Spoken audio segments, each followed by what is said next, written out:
And so what you're talking about is somebody who's overextended or has got so much pain, or they're No, not. I think that's fair, and it's kind of surprising that I didn't really just come to that conclusion myself, that once again, it's just too much. It's more than these people need to be tasked with, and it's the same across the board. We're talking about political, healthcare, education, whatever. It's too much. It's too big. You have too few people trying to do too many things at one time for too many other people, and they just can't keep up with it. And so now, what's the answer? The government's got the answer. Of It's course. DOGE and AI. Oh boy, we're going to take all your pain and suffering away, all your decision making. You don't have to be participating in any of it. Don't even vote next year, whatever Trump said. We are living in an artificially induced state of consciousness that resembles sleep. The poor and the underclass are growing. Racial justice and human rights are non-existent. We have been lulled into a trance. They have made us indifferent to ourselves, to others. We are focused only on our own gain.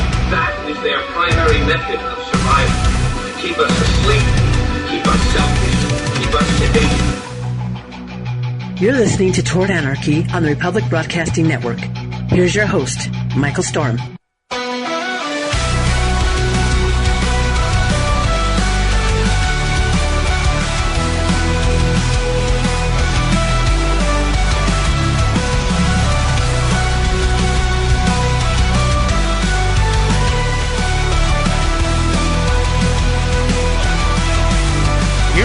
Toward Anarchy. Thank you so much for listening in. I'm Michael Storm. It's Saturday night. It's prime time. We're worldwide on the Republic Broadcasting Network. You can find me on Facebook, X, Instagram, and even on TikTok at Toward Anarchy. And wherever you find me, please take a quick second to click that like button. Just smash it, bang it, hit it, ring it, whatever the terminology is that gets you to just take that one quick second. That all it is, it's just such a big deal. It lets me know you're there. It lets me know you care. Follow along at towardanarchy.com. Of course, it's the best way to just keep up with things. I do something there every single week with the information that I'm talking about. Everything that I present in the show, generally speaking, is up there. Not always. I end up going on my little tangents and things like that. But I try, especially recently, to keep it a little bit more organized and give you exactly what it is that I'm talking about there. But I do it for myself because it backs up what it is that I'm saying. It's not just me talking about things. It's me showing you where I'm getting the impetus to speak about such things, and where some, perhaps, not necessarily always, where I get some of my information about it. There are links that I share that I don't read. I admit that all the time.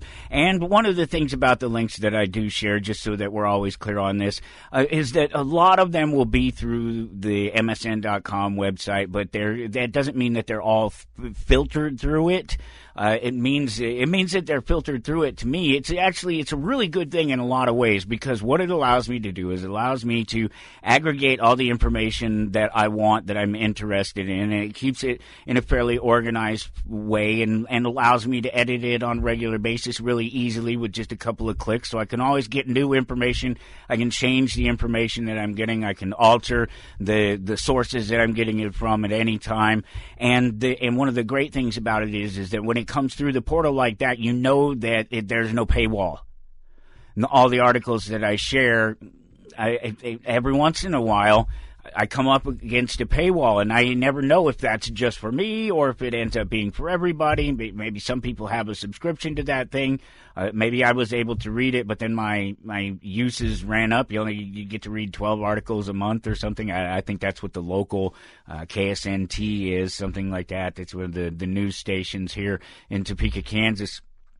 And so it could be something like that. But ultimately, these all of it is just an exercise in trying to get this information across and share it in one way or another. And when I do that, it's easiest if it comes to me, if I don't have to necessarily go digging for it. That's not to say that I don't go digging around, that I don't look for more information. In fact, I very much do. I tend to like to share links, articles, things that have more information in them than necessarily content or commentary. If there's commentary, it's oftentimes I will either agree with it, disagree with it. This is a human. I don't know why I should have to explain this.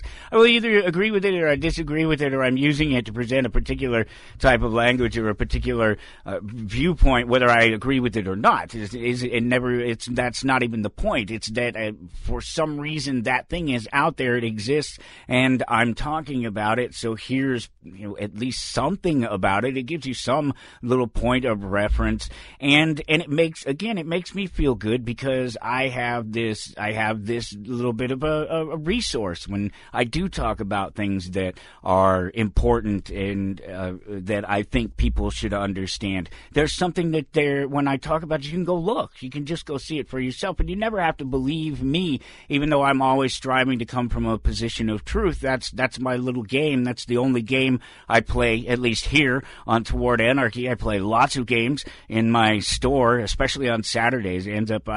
I work in the store all day on Saturday, and I tend to play a game throughout the day. Sometimes it's easier than others, sometimes multiple games, depending on how business is that day. But at Amazing Fantasies there here in Topeka, we are almost all of us are there on a Saturday playing a game.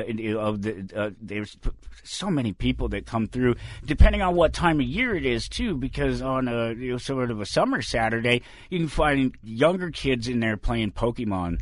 And we have a Pokemon trainer, an actual certified Pokemon trainer in the store, and they provide that weekly service when we can. It's not regular, unfortunately. You just can't, and people don't want to be there every single weekend anyway. So you do it 2-3 times a month throughout the summer. So you get 6-7 times throughout the summer that we have these Saturdays where it's kids and parents. They come in and they play together, dads and sons, a couple of moms occasionally, not as many moms as dads, not as many daughters as sons.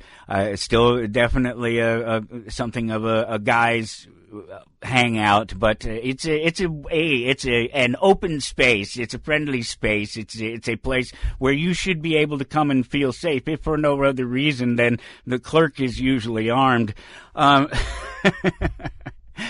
Go to towardanarchy.com. You can follow along. 2508. I'm calling this one President Musk because it just smelled right. And you'll see all the information that's up there. I'm going to do an anarchist audit here in just a minute of the Trump tariffs and some of his related economic orders. We'll talk about DOGE. We'll get into the Elon Musk presidency. And then at the top of the hour, we'll bring Dr. Dean Lloyd in here, and we will talk with him about psychologically infallible tools. It's a great little conversation, and much comes up and much helpful. It's a multi-parter. This is the first part of it, and we really get a lot covered in there. It's a really great conversation, so you look forward to that coming up at the top of the hour. And just take a moment to click that link there at towardanarchy.com to sign up for the Toward Anarchy email newsletter. I keep the emails to a minimum, a few a year, literally, and each month, that's not the emails, but each month, until they run out, I'm giving out a copy of Henry Hazlitt's Economics in One Lesson. It's courtesy of the Mises Institute. They gave them to me to give out to my listeners. They were very generous. They gave me a whole bunch of them. They got shuffled away for a while, but I brought them back out, and it's time to get them flowing. And here's the deal.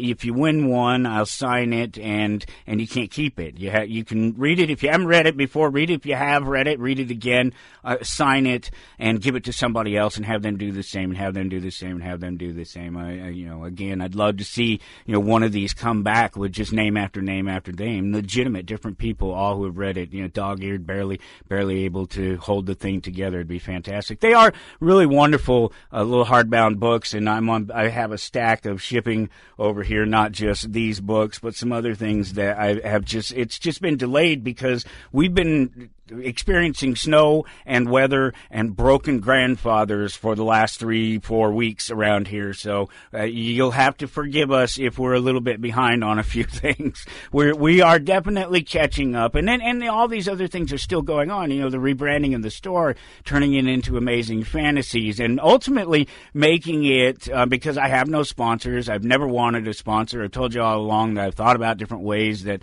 I could monetize it, and I've played with different things over the years. But I think that ultimately is just the wrong answer, as I've said, because I don't want it to be work. I don't want this to be about trying to find advertising, trying to support advertising, trying to get something to support it.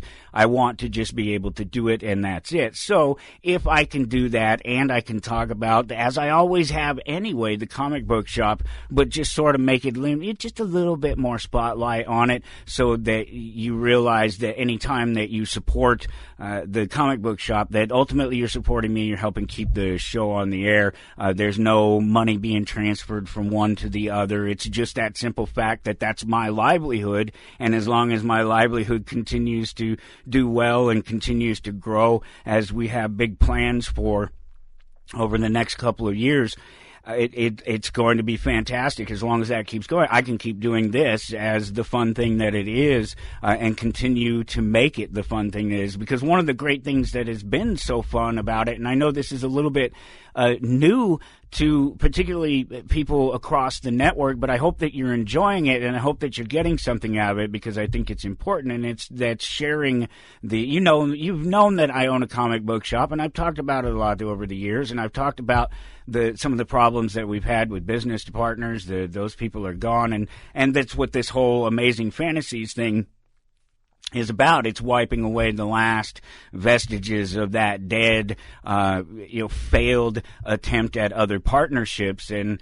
it's just myself and a couple other guys now, and we are determined to make it the best that it can be and integrate it. And I'm using my leverage. Thousands of people hear me every month all around the world. Somebody's listening to my voice, the sound of my voice, every single day, and that only grows, and furthers the attempt for us to get out the truth. That's it. It's just simply that. That's what I see. That's what I talk about. It's the truth of my world. And the truth of my world is that when you go to AmazingFantasies.com and come to visit the store here in Topeka, Kansas, and you buy something from the store, you're in a roundabout way supporting this show. So I appreciate it, and I'm going to use it as a platform, and I'm going to use you because I'm reaching other people. You realize that these 4 minutes or 5 minutes, that little segments that I've been taking to do comic books, which I'll do another one here real quick.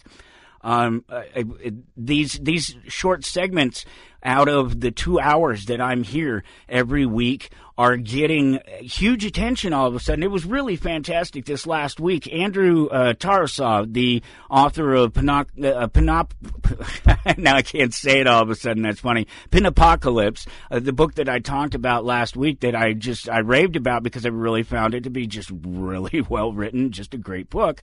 And he heard the review. I have no idea necessarily how he heard it, other than maybe searching out for a review, comic book reviews on his book, and coming across it. And he reached out to me and he said, thank you. He had kind words to say, but I could read you the quote, whatever. But ultimately, it was just, thank you for the kind words. It was really great to hear. And that was awesome.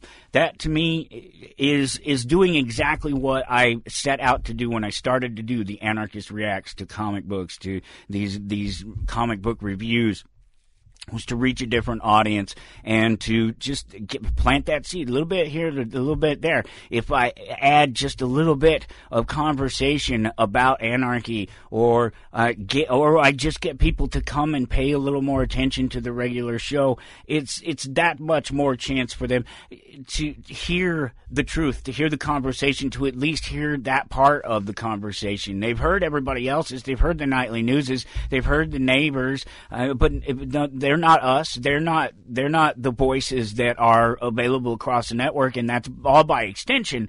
Every new voice that finds me is a new voice that potentially finds the network and finds other voices across the network, and it's just this cascading chain of events that's fantastic and lovely. And I should do it. I should give out shout outs to all those listeners that are all over the place in the world, and it's hard to do because I do put the show everywhere. It's everywhere.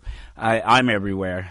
I'm everywhere. And it's fantastic.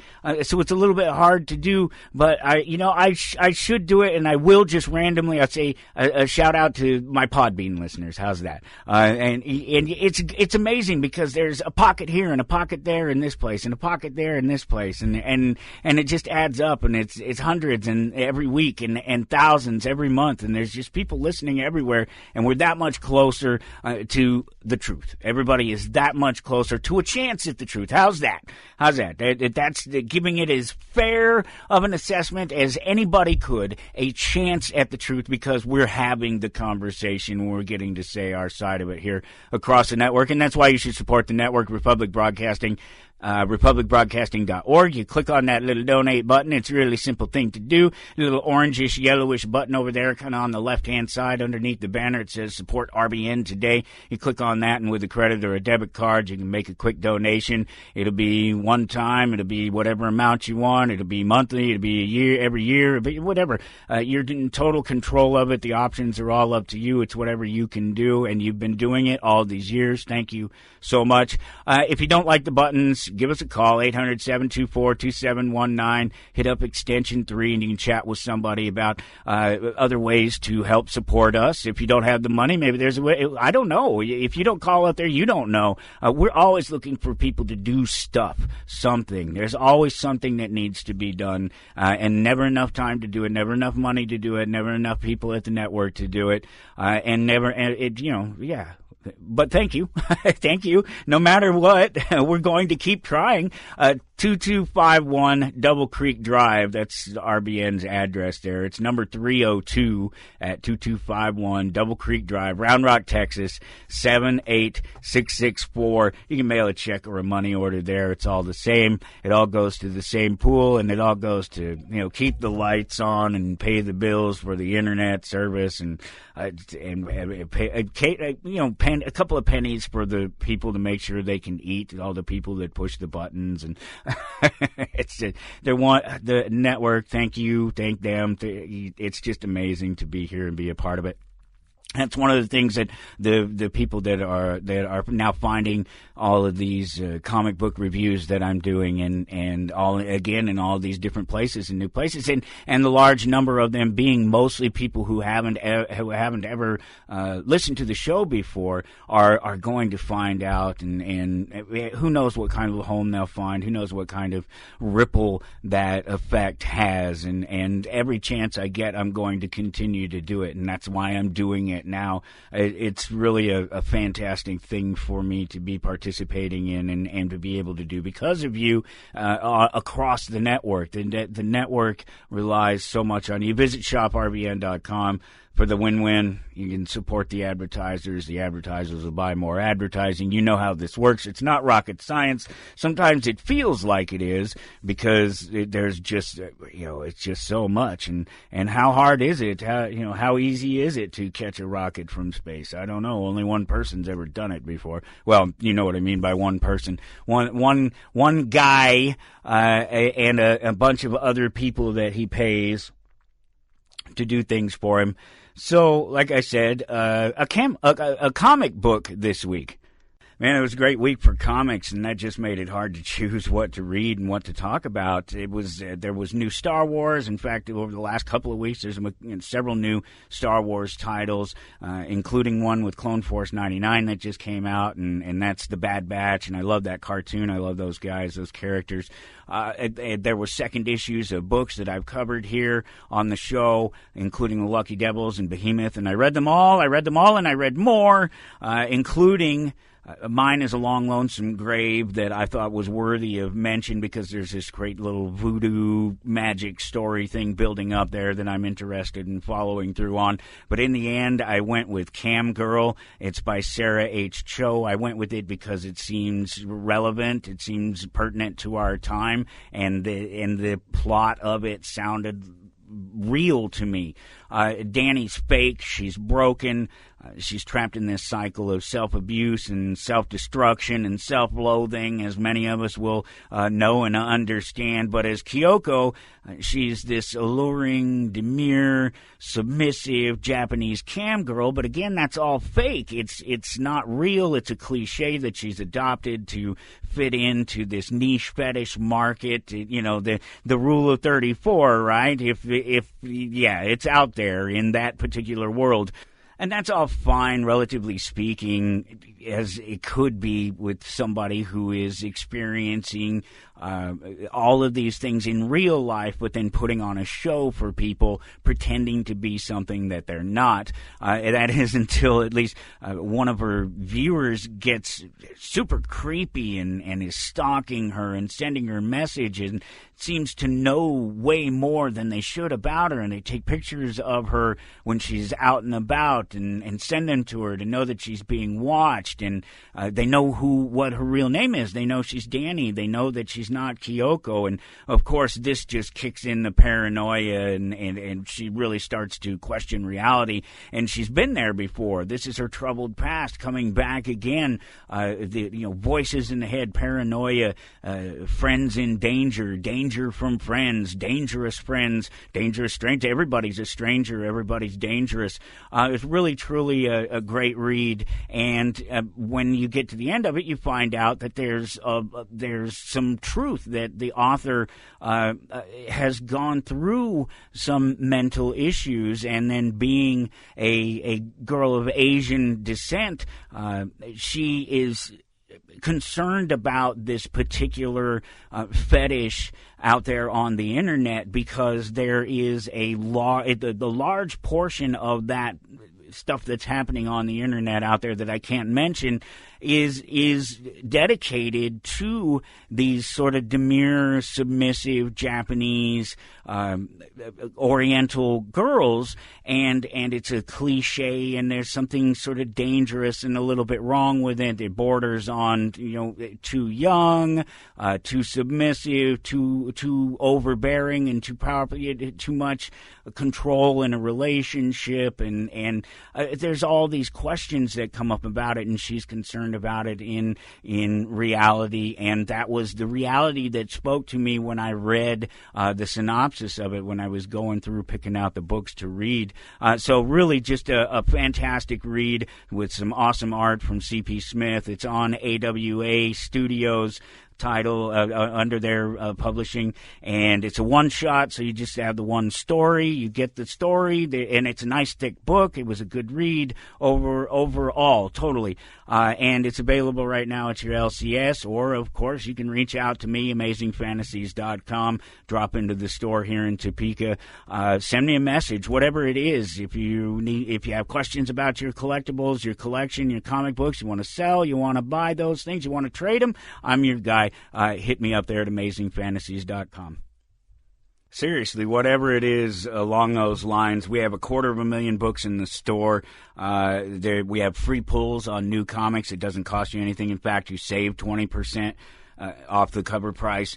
Shipping, we'll ship to the contiguous 48. We'll ship anywhere, whatever. If you want to pay for it, we'll ship it. That's not a problem. Tens of thousands of Magic the Gathering and Pokemon cards, and recently Star Wars Unlimited. We have a bunch of that around because we've all been playing it in the store. Flesh and Blood is really popular around here, really popular around the world right now. We're one of the only stores in the area that can carry it. With toys, miscellaneous collectibles throughout the place. Any questions that you have, have about your collection, your comic books. You want to buy, you want to sell, you want to trade. AmazingFantasies.com. Visit me in the store. Just come to Topeka, Kansas. It's right there on the corner. You can't miss it, even though thousands of people do every day as they drive. We have a great location. It's a wonderful location. So, towardanarchy.com, 2508. We got Dr. Dean Lloyd coming up here at the top of the hour, and we have tons of time left in this hour to talk about the president and Elon Musk. Oh, but I repeat myself, right? Huh? Yeah, President Musk. There's I've been talking about it, just like everybody else has, and I've been trying to be optimistic about the whole thing and generally supportive and encouraging and giving in the right places, honest about the conversation and about what's happening and how I interpret what's happening and what I see that's happening out there. And Trump has been, supposedly reducing government, and they have the DOGE thing going on. It's him and Elon Musk, and of course the big joke is that Elon's running the place. I watched that. The Hannity interview with Trump and Musk, and they were talking about DOGE, and I found it informative. I didn't think that it was particularly a show. It's all a show, but you know what I mean. I think they were being as honest as any of those people ever are with themselves and with their system and what it is that they believe that they think they can do, especially when some of them are narcissistic. I'm not pointing fingers at anybody. They called Musk the president's tech support, and that's pretty cool. I think that's an interesting thing, except that I don't like the fact of government having tech.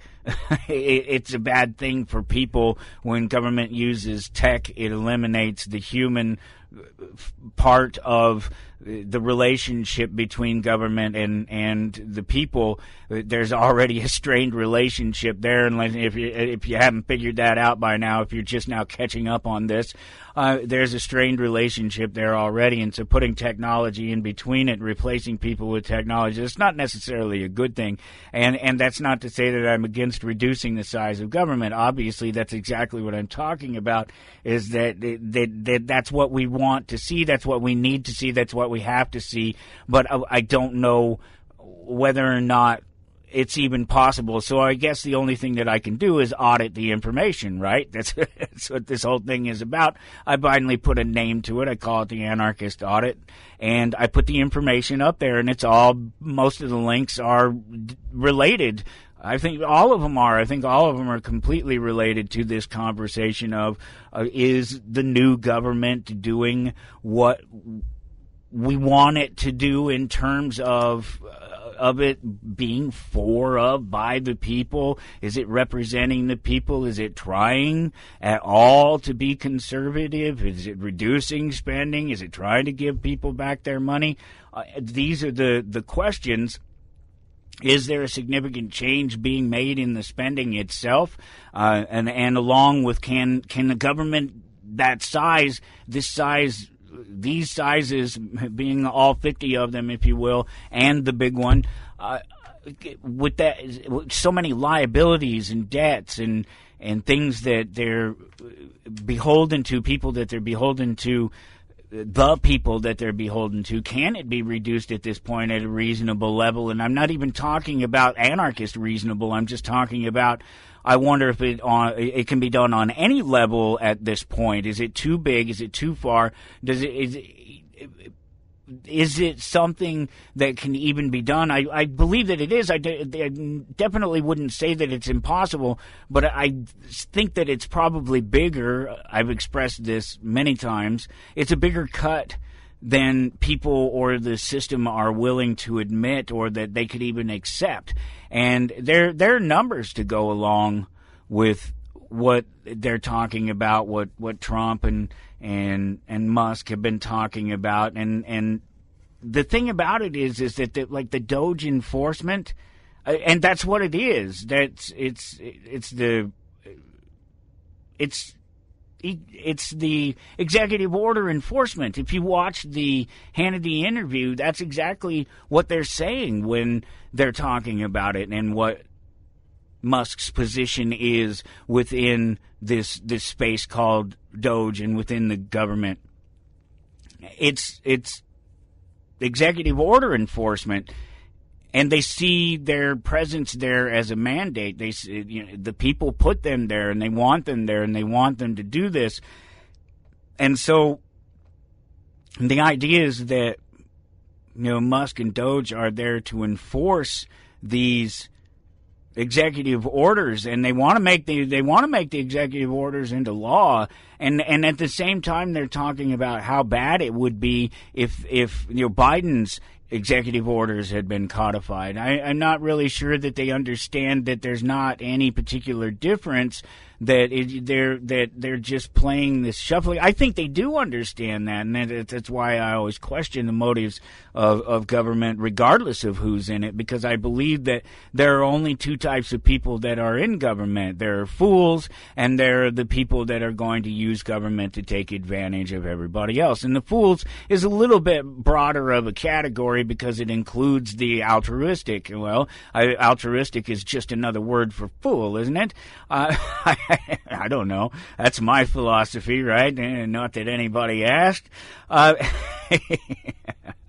The whole Trump thing itself, the DOGE thing, the whole agenda of trillions of dollars, they want to balance the budget. It all seems to me, as I've said, that it seems to be a sort of a smoke and mirrors kind of thing, because they're talking. So we won't do the literal math on it because the numbers are vaporous at best, let's just say. We know about the Social Security thing. No, there aren't millions of people getting hundreds of millions of dollars that have been dead for a long time, but it doesn't make them look good. It doesn't make it look like there's not some fraud going on there. And then the excuse that they used about COBOL, it's thin, it's paper thin, because that whole recognizing dates thing was all a bunch of BS anyway. It didn't matter to the computers. The only reason it would matter to a computer is if you told a computer that when the date flips over, if you literally told a computer, say, hello, computer, in code, watch this. When you go to 00 on that 2-date configuration, shut yourself off and never work again. That's literally what would have had to have happened for it to have made any difference in anything. But then, of course, we are talking about government here, and they use way outdated materials and systems, and it takes them forever to upgrade and catch up with the rest of the universe. They're really bad about that, and I guess that helps with the tech support thing, right? I guess that's a resolving problem. I guess we'll see. Potentially, they certainly have kicked the door in on the thing already. So we'll do the math without doing the numbers. And so they want to reduce the tax burden, and they want to increase the budget. $4 trillion debt limit. That's what they're talking about. And they want to reduce that tax burden by trillions over the next decade. They want to increase the budget to $4 trillion limit, presumably over that same 10-year period of time projected, and they want to reduce some spending, but the Senate just yesterday, I have the link. It's there. That's why you don't have to believe me. You just go there and you look at it. The Senate just passed its first budget resolution, and it calls for spending literally every dime of what's saved. You can go there and you can read the story for yourself and see exactly what it says. But so they want to reduce the tax burden by trillions over the next decade. They want to increase the budget by trillions over the next decade. They want to reduce some spending, and then apparently spend the same money they reduce it by. They want to increase significantly in some other places, across other places in the federal government, increase spending there. And at the same time, they're talking about dividends, which is a bunch of crap anyway, because dividends are a return on investment. Dividends are what you get back. For myself, that's how I get paid out of the company that I own. It's dividends. It's the percentage, which at this point I don't make any money. We put every bit of money that we make right back into the store, except for basically what goes to feed Ben, because he's the only one that doesn't have another job. He's the one that's there on most days, and he's the biggest percentage holder. So there, it all adds up. That's what business is about, when it all adds up and everybody's doing the right thing.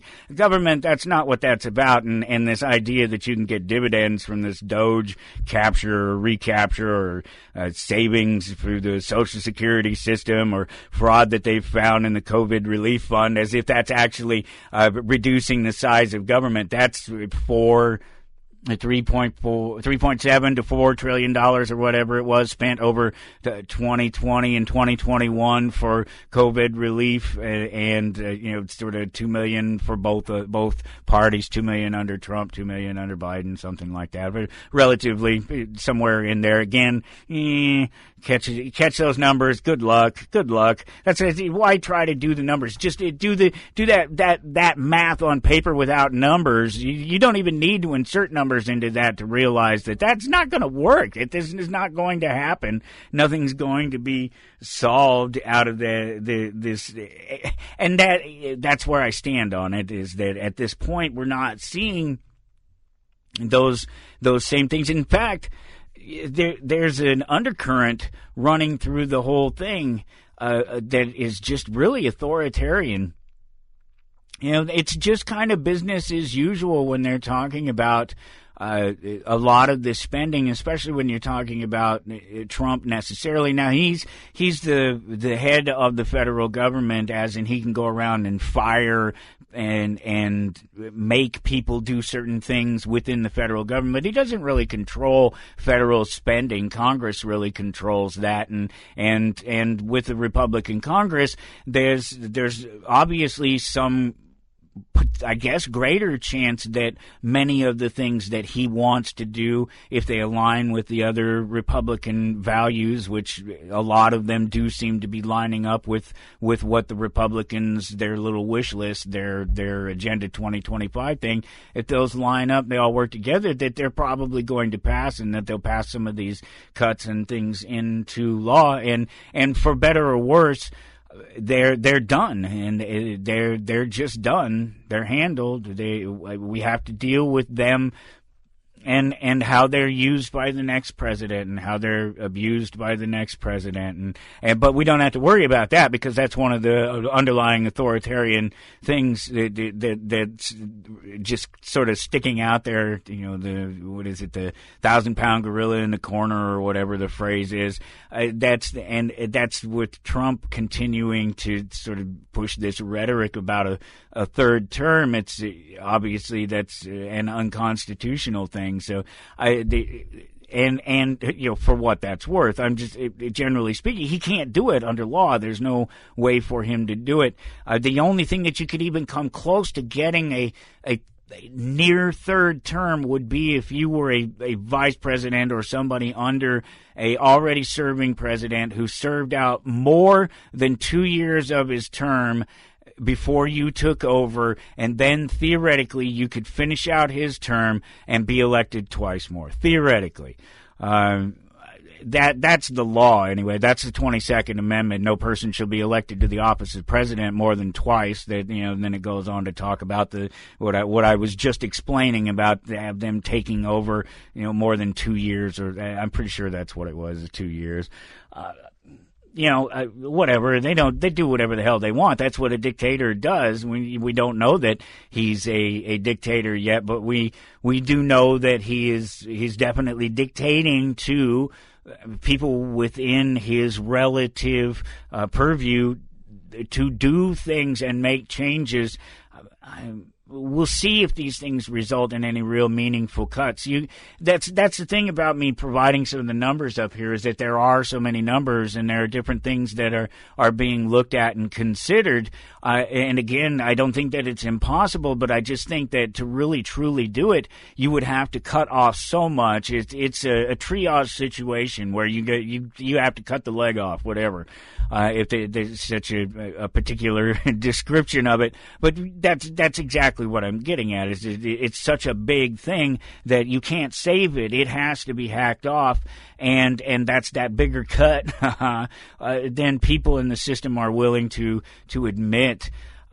That needs to be done, let alone accept it, to actually accept that that's what's going to be done, and that's what's been done, and that's what's being done. And there are all these, economic questions and concerns and the various manipulations, and we'll see how they all play out. But it's still all undercut. There's this thread.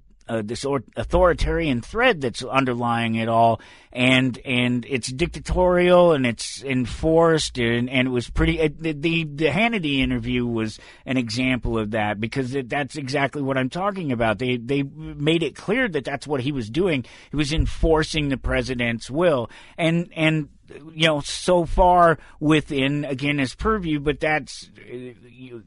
Obviously, that's what everybody's looking at.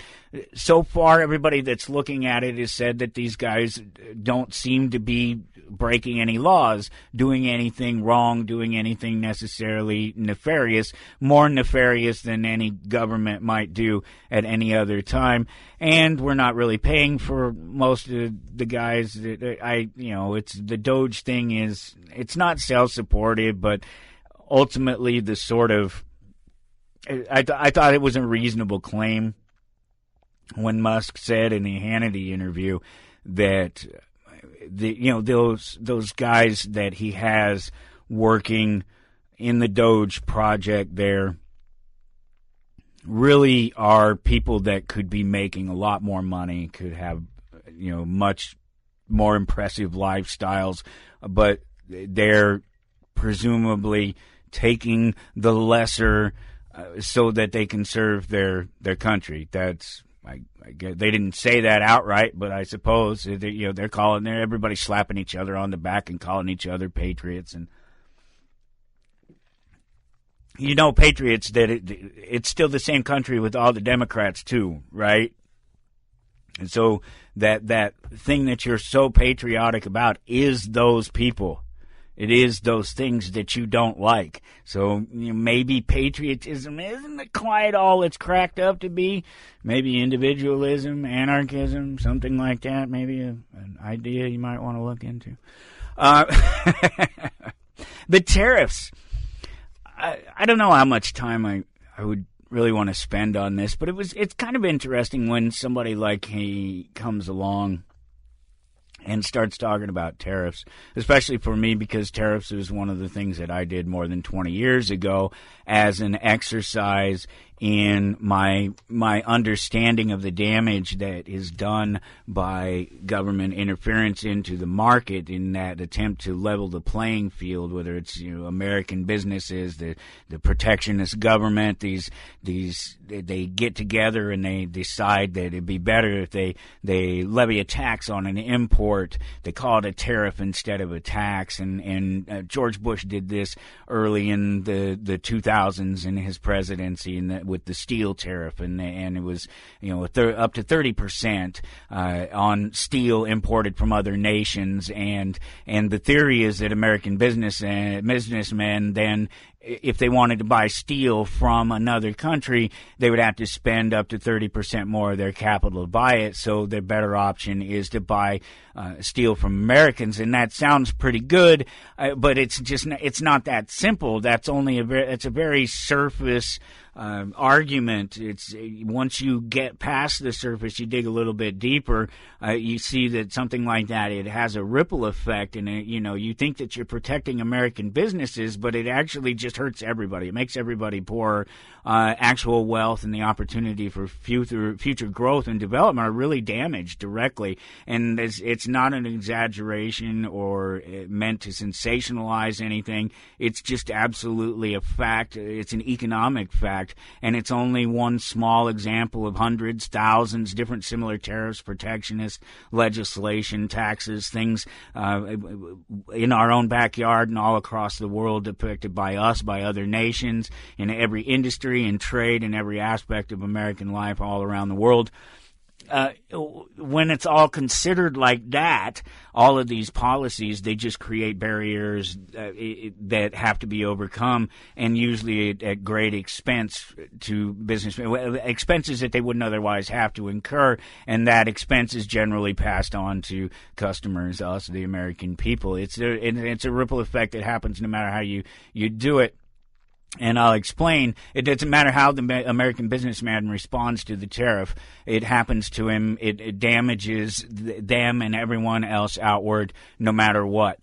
Because they're not in the center, for one thing. They're not the ones that are getting to dictate it and get generally the benefits, because taxes are how government makes its money, right? All these things that they're talking about, income taxes, reduction in the taxes over the next 10 years or whatever, and trillions of doing that. It has to come from somewhere. The money that they're spending has to come from somewhere. That's why if they're not reducing anything, if it's not clear that things are actually being reduced and not just shuffled around, and the money just not being reallocated for something else, which at this point there's obviously that's what's happening. Why do you need to raise the debt limit by trillions of dollars if you're going to be under budget? Because you just cut a bunch of things off the budget. You just cut a bunch. That's one of the things that's kind of a joke about this, what they are cutting.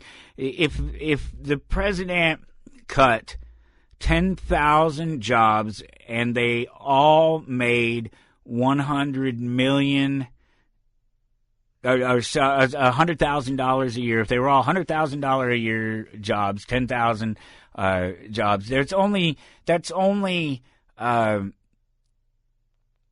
I'm trying to remember the number here off the top of my head.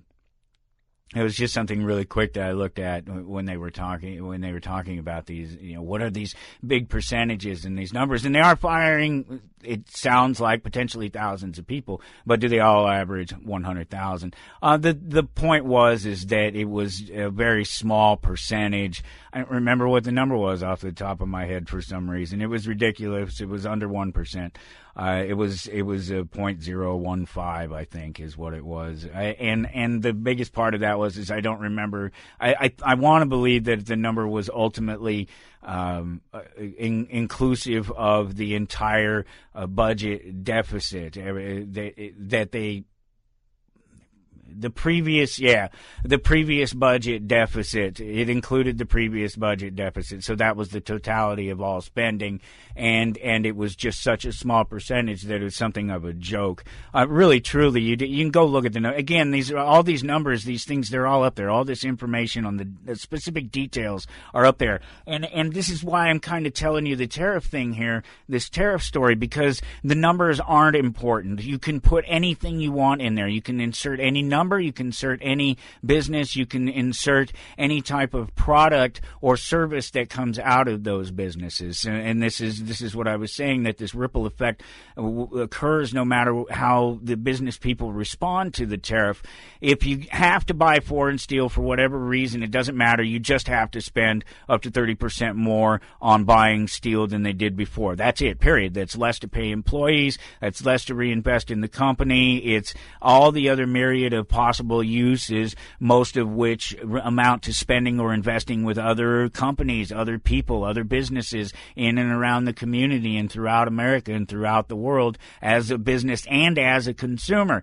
For the businessman who doesn't buy foreign steel for any particular reason, whatever reason it is, and I'll tell you that the most likely reason is that a tariff is levied in the first place because the steel industry isn't that strong, right? All factors, quality, availability aside, it's already cheaper, and it's not producing the wealth that it once did, and that's why you're trying to bump the steel industry up with the tariff. You're saying that our steel is just worth more. You're either going to have to pay up to 30% more to buy American steel from us as a foreign company, or we have to pay 30%, up to 30% more to buy steel from you as a nation. Nobody wins in that situation. So the businessman he's been buying from foreign steel anyway, because for some reason, there's a better market for it, and it's in an effort to save money or whatever it is.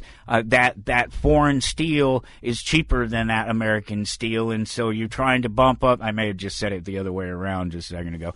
At any rate, they're buying the foreign steel for whatever reason they are, but generally because it's cheaper, and so it's putting our local steel people, producers, out of business, or they're just not making as much money. There's not as much wealth to go around. The business, it can't meet its creditors, its distributors for other things that are required to produce the steel, then they're in debt, and then the business crashes and they go out of business, and that's what they're saying. It's unfair because they're buying all this steel from this other nation. Well, so he has to, this businessman who doesn't buy foreign steel already, well, yeah, of course. Everybody has to buy steel from the American companies now, right? That's what we're hoping. That's what it's a little more expensive than what he's paying before, but it's less than, the newly taxed, tariffed steel coming in from another country. So the businessman still overall has less money. He doesn't have as much money as he did before. He's not, and to have as much money as he did before, overall, to reinvest in employees and customers and distributors and pay bills and all these things that they have to do, he has to raise his prices. In both the instances, there's a clear decreasing amount of capital. That's the guy who buys foreign steel. That's the guy who buys American steel. Because the reason is to prop up the steel locally, and so and what good would it do to prop up the steel locally if then it's not necessarily any better to buy it, that the only difference is money. That's going to be a real problem for subpar industry, for somebody who hasn't invested in their industry for a while, because they for whatever reasons, probably other tariffs, these things tend to stack on top of each other. We're still dealing with the repercussions of these particular tariffs that I was talking about, that Bush had enacted back in the early 2000s. We're still dealing with those. The steel industry in America is not what it's been since then, and not what it could be had those tariffs not gone into place at the time, because of how it misallocates the money throughout. It misallocates money and resources throughout the entirety of the steel economy, and that's all the people that make all the little pieces of steel, whatever they are. There's that overall decrease for everybody, because ultimately the cost has been driven up artificially, right? That's why. The first businessman there, he's still spending his capital with the foreign steel company, only has to spend more of it than he did before. That's no gain, clearly. It's a loss. And the second businessman now, he's buying American steel, whether he was buying it before or whether he was buying some import, some mix, whatever, getting it where he could, when he could, at a better price, depending. There's all these reasons why someone may or may not buy it, but now he's being forced to buy American steel. He's still spending more on American steel than he did before, though, and it's a loss, regardless of what percentage, even if it was 1%, let alone if it's 30%. But then, so somebody jumps in and they say, but the second businessman is buying American steel, right? I just said that. It's just a couple of sentences ago, and that should be worth it, right? Everybody's buying American steel now, at least the ones that can, that don't have to, for whatever reason, again, buy it from foreign sources. But then that just requires a little bit more look. Yeah, the second businessman, American businessman, he's buying the steel. The jobs in the steel industry are safe for the time being. They're pumped up a little bit. So now steel company in country X that we put the tariff on is making less money. Not only have they lost business from the second businessman, he's not buying from them anymore because it costs too much. He's switched to buying American steel. But they're still, possibly they might have to drop their prices in response to try and keep up with it. So they're not making as much money over there. Their costs have increased, presumably, as markets tend to do, particularly these manipulated markets. everybody's still paying more, no matter how you look at this. Everybody ends up paying more across the board because you've artificially increased the price of steel. You've artificially increased the value of steel. You've artificially manipulated the entire market. But now the people in country X, they're poorer too. We're poor, they're poor. They're not making as many steel imports as they once did, so they turn around and they do a levy or a tariff on some other imported American good or goods, and that's what we've seen here recently. That's exactly what the tit for tat, and you see how it kind of works. It kind of works. It doesn't matter whether it's Border Patrol or whatever it is that you get out of the deal. There's still some cost somewhere that you're not seeing, and so they level some, they counter thing, and now that this tax is killing some other industry, or maybe it's against the steel industry directly. It doesn't really matter. But you can take a look at a product, and that product doesn't matter. I used widgets when I was talking about this. Widget is just a thing. I don't know, Spacely Sprockets. They make widgets, right? So that's what a widget is, right? We have no idea what it's for. The Spacely Sprockets, we had no idea what they were, but everything needed them. That was what mattered, and so we have the steel ones. Iron ones are cheap. They break more often. That's what we have to do as a businessman. So the price of the American widget is now more expensive because the steel's more expensive. It costs the people in Country X more to buy their widgets, and now they won't be able to afford as many widgets as they could before. And some of the people in Country X, they simply are just making less money than they did before and can't afford them. Even they might have been directly involved in the steel industry, and now they're directly affected by it. Maybe the American investors are involved in Country X's steel industry, so now they're affected by it. Added tax to American imports or not. Again, less money to everybody. Everybody's hurting here. There's not one spot where we've gone through this conversation in tariffs that somebody isn't spending more money than they had to spend before. It's artificial. So you go back a couple of seconds and you look at Country X. It's not buying as many American widgets as they did before. The widgets are made of steel. America makes the best ones, better than anybody else, and now we're selling less of them to X country. And that means that we'll have to stop making as many widgets as we did before because we don't need as many of them to supply Country X, and they actually end up hurting the industry that they're trying to support. And they have to employ less people. The widget industry, the steel industry, the industry we were just trying to protect is now damaged. And this it doesn't matter the product. It doesn't matter the where's, the when's, the why's, the how's, how much is, the percentages. None of that matters because all of these things happen when you artificially raise the price in the marketplace. These are decisions that have to be made by the business people in these situations to continue their livelihood. And so you see the price of steel widgets is artificially in place. There's no shortage of them. That's one of the things about this is that there's no shortage. That's what creates real price changes in a market, is demands and shortages, the fluctuations in the availability. That's what changes pricing. But then you manipulate that. It's artificially increased. The consumer has to spend more to have one. We have less money in our pockets to spend in other places like we do as good consumers.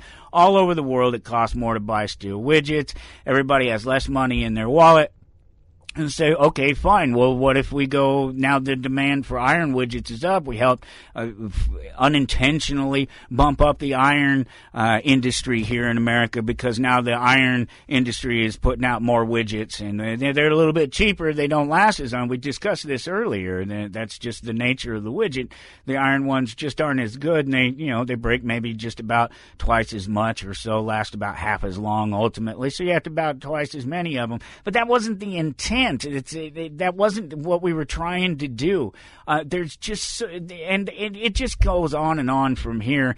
And you could continue to look at it throughout the various areas and the differences. Maybe I didn't share the actual article that I wrote years ago, but that's the gist of it. And and you should be able to get that ultimately from anyone. But when you artificially manipulate the prices in the market, that's what happens. We're getting really close to running up here to the top of the hour, which means we're going to get to bring Dr. Dean Lloyd in here, and we're going to talk about the psychologically infallible tools that he can help you with. Set you up with these tools to help make your life a little bit better, to take a little more control. And it's something we're going to talk about for a few weeks and go through a number of different steps and really try to give tools. And this is one of those things where if you get some questions or something, this is definitely one of the times to ask. So hit us up, reach out if you have some questions and the things that we talk about over the next couple of meetings between us over the next few months. I guess I said weeks, but it'll be months. You just once a month he'll drop in here and we'll pick up. And there's some more links up there as well at towardanarchy.com. We never get to all of them.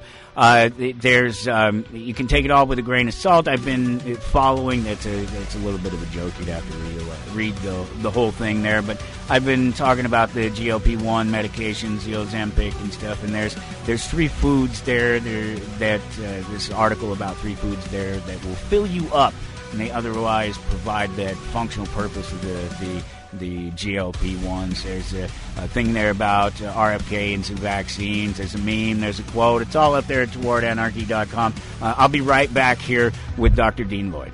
You're listening to Toward Anarchy. You're listening to Toward Anarchy on the Republic Broadcasting Network. I don't have to tell you things are bad. Everybody knows things are bad. It's a depression. Everybody's out of work or scared of losing their job. The dollar buys a nickel's worth. Banks are going bust. Shopkeepers keep a gun under the counter. Punks are running wild in the street, and there's nobody anywhere who seems to know what to do, and there's no end to it. We know things are bad, worse than bad. They're crazy. The air is unfit to breathe. Our food is unfit to eat. I don't want you to protest. I don't want you to riot. I don't want you to write to your congressman because I wouldn't know what to tell you to write. I don't know what to do about the depression and the inflation and the Russians and the crime in the street. All I know is that first, you've got to get mad. You've got to say, I'm a human being. My life has value.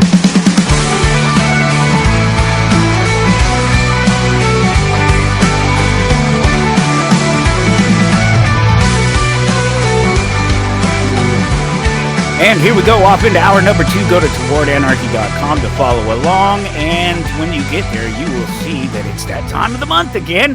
One of my favorite times of the month.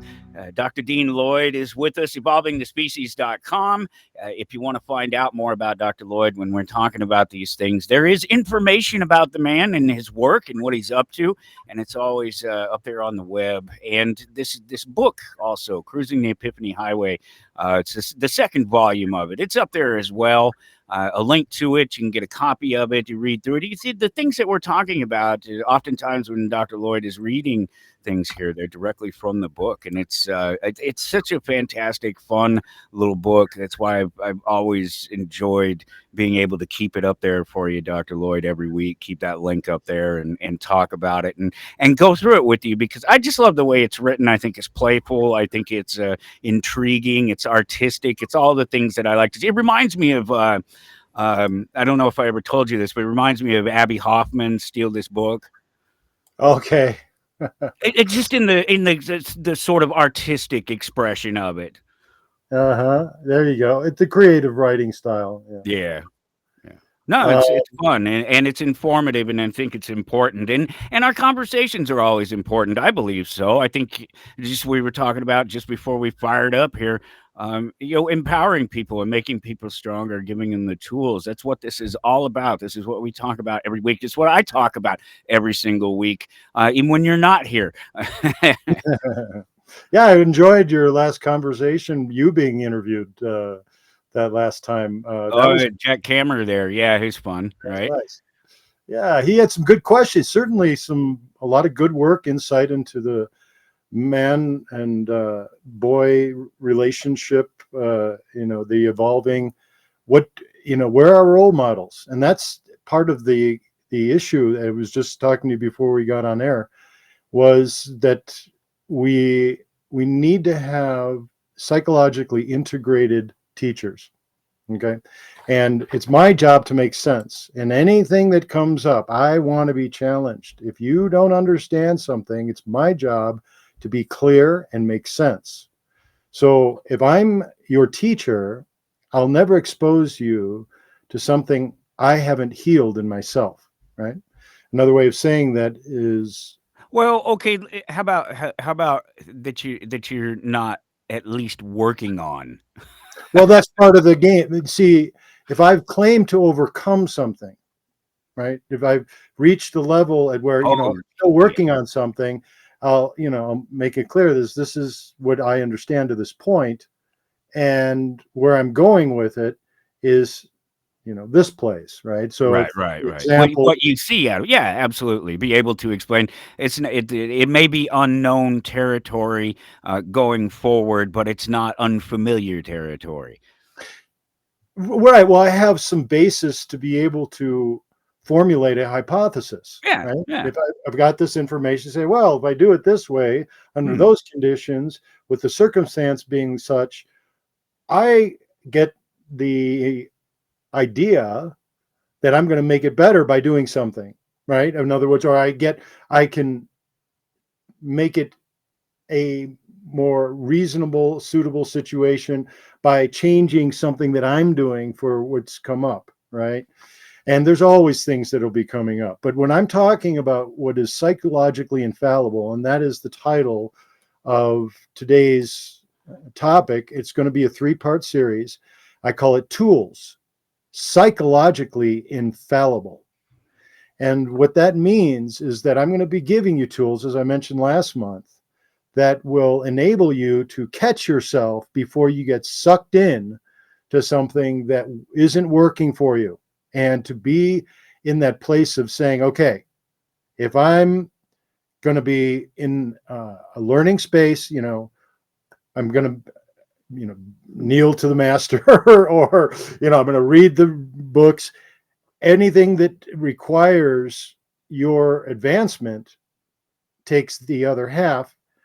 You have to have desire. That's first half. And the other half is you have to have the energy to make it happen, right? So if, you can hear some of the previous shows where I go into this in some detail, but in order to overcome something that's blocking you, right, you need to first know what tools you have available that are not going to keep you in that, let's say, locked place, right? That space where you're not clear. You can either, take a topic like your relationship. You're not either satisfied or dissatisfied, and anything less than satisfaction is a lie. So if you're saying, well, this works and this doesn't work, then you might have to have a little bit of that time to be able to slowly adjust to make it so that you're satisfied with what you're doing in that relationship, be it with your work environment or your partner, whoever it is. But it's a very easy to get sucked in place when someone is taking your power and you're realizing you're giving your power away. And I'm wanting to help everyone out there that is interested in learning how to use the tools that I have for you to catch yourself before you get sucked in to things that aren't working, like our government.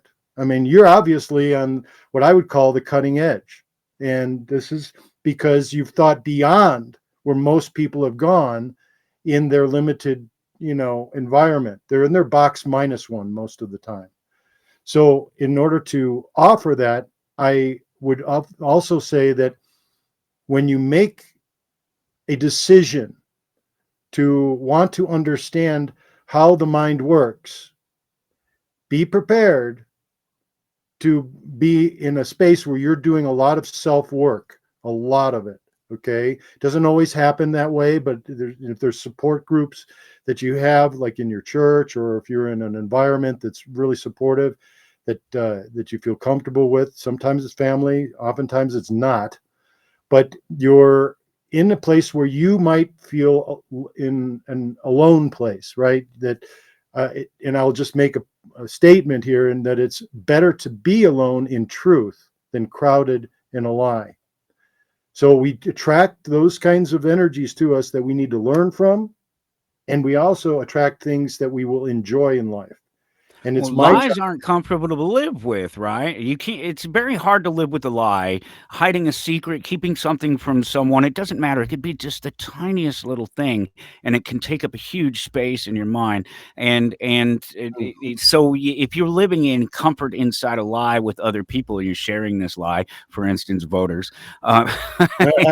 You have a false sense of comfort from within that system. You have no objective view outside of that system, even with the people who disagree with you when we're talking about a left-right paradigm, the right versus the left, the Republicans versus the Democrats.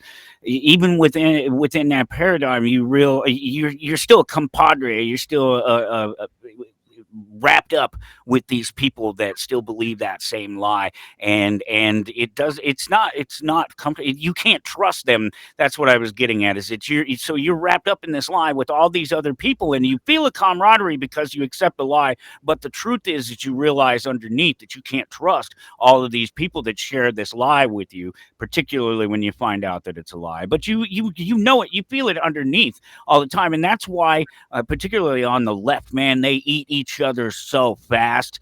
Who was it? George Clooney just the other day had to say something about, he just happened to mention one little thing. They asked him about the election, and how things are going with Trump and over the last couple of weeks, and all these orders and things that he's signing off on so furiously. And they asked him, I don't know, it was Fallon or somebody asked him about it, and he said, "What do you want me to do? Storm the Capitol?" And right, exactly. And so the liberal left you wouldn't believe that 2 minutes ago he was one of their favorite people. The South Park made an episode about him and his smug comments about how advanced those people are, the people in Hollywood and the people on the left. And man, they just turn on each other so fast. And it's because they're all accepting a comfortable lie, but they know in the end that because they're all accepting that comfortable lie, they can't trust the person that's sitting next to them. Yeah, it's easy to look for distractions. These are distractions. But they really don't have any depth to it, and for me, it's so that if I had any real reason to put attention into that place, someone have to really make it worth my while to listen to, because they aren't saying anything of value. It becomes a nonsensical circle. They're circle reasoning. They're never really able to make breakthroughs. There are rare instances where that's happened, but it's too rare to even mention. But what we're interested in is people that would call me conceited, I would say I'm self-interested.